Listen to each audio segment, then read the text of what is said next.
Hello guys, अब म चाहिँ धेरै पछि तपाईहरुको अगाडि आउँदैछु र आजको मेरो भ्लग बनाउने मोटिभ चाहिँ के हो भने म अब धेरै पछि जंगल जाँदैछु घरमा आएर यता हो। त्यो पनि एकदम प्योर बस्तीको सब्जी निङ्ग्रो सिस्नु खोज्नुको लागि हल्का साथसाथै अब सुँगुरलाई चारो पनि ल्याउनु पर्यो भनेर डोको पनि बोकिरहेको छु र मसँग मलाई साथ दिने मेरो साथी यता हुनुहुन्छ है सबैजना हेर्नुहोस् आसिफ तामाङ। ब्रो मेरो च्यानलमा हाई भन्दैन न तिमी पनि।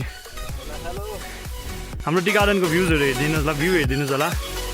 त्यो मेरो घरदेखि माथिल्लोपट्टि हो।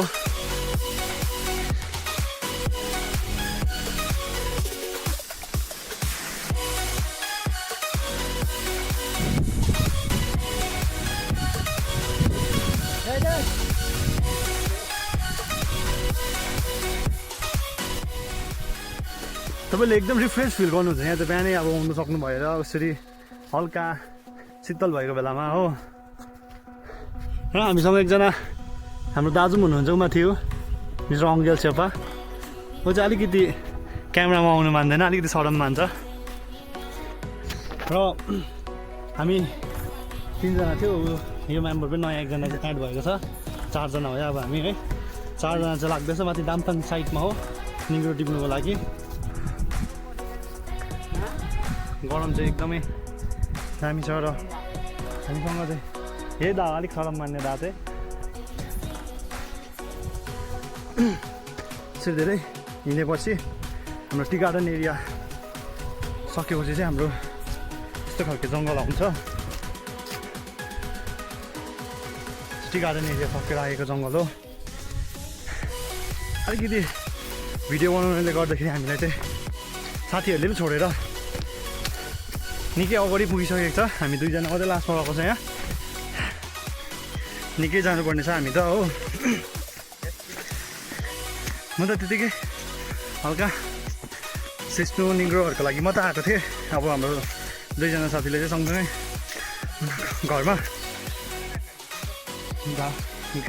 गाईलाई घाँस पनि लगिदिन्छ अरे है। त्यही भएर दुईजना चाहिँ अलिकति हतारमै छ।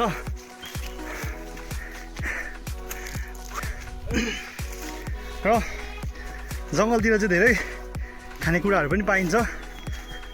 जस्तै कि यो हेर्नुहोस्, अब यसलाई हामीले यसरी किराएर खान सकिन्छ।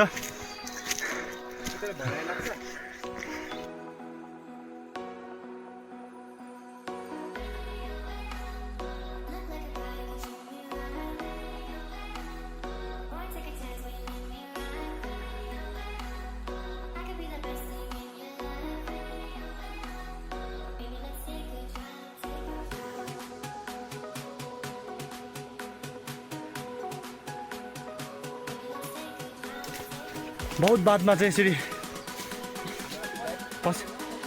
पसिना निस्किँदैछ। यसरी हाम्रो केटाहरूले घाँस यसरी काट्छ। म यसमा पनि अब तपाईँहरूले एउटा ट्युटोरियल ल्याउँदैछु, how to cut a grass भनेर। अलिकति आसिफ घाँस काटेर देखाइदेऊ न। यसरी काट्यो भने चाहिँ अलिकति तपाईँको यो घाँस वेस्ट हुँदैन हो। हेर्नुहोस् तपाईँले उसले कति निकाल्यो एकैतालमा। यो पनि एउटा यो चाहिँ अब तपाईँहरूले गाउँ बस्तीमा बस्नुभयो भने सिकिहाल्छ। हेर्नुहोस् है अलिकति एक्टिभ भने चाहिँ तपाईँले हातमा यसरी एउटा ग्लोभ्स लगाएको छ भने चाहिँ यहाँ एउटा देख्नुहुँदैछ एउटा काँडाको बोर्ड पनि छ। तपाईँले ग्लोभ्स नलाउनु भएको भए त्यो काँडाले तपाईँलाई घोच्थ्यो। हेर्नुहोस् सेफ्टी भन्छ नि, सबै कुरामा सेफ्टी हुनुपर्छ। हाम्रो एउटा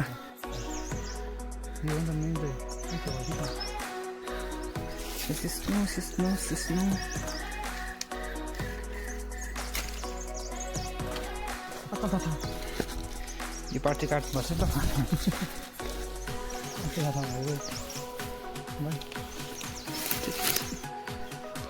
यो चाहिँ चिप्स बनाउने कुरा गर्दैछ है जङ्गली केरा रहेछ नि त हुनु त है हुँदैन त जस्ट सोचेको थिएँ यसको दामी चिप्स बनाउँछु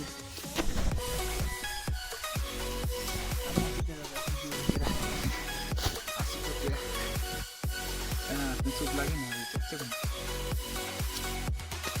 यस्तो दामी माथि हुन्छ अन्त कसरी बनाउने खै देखा त दामी माथि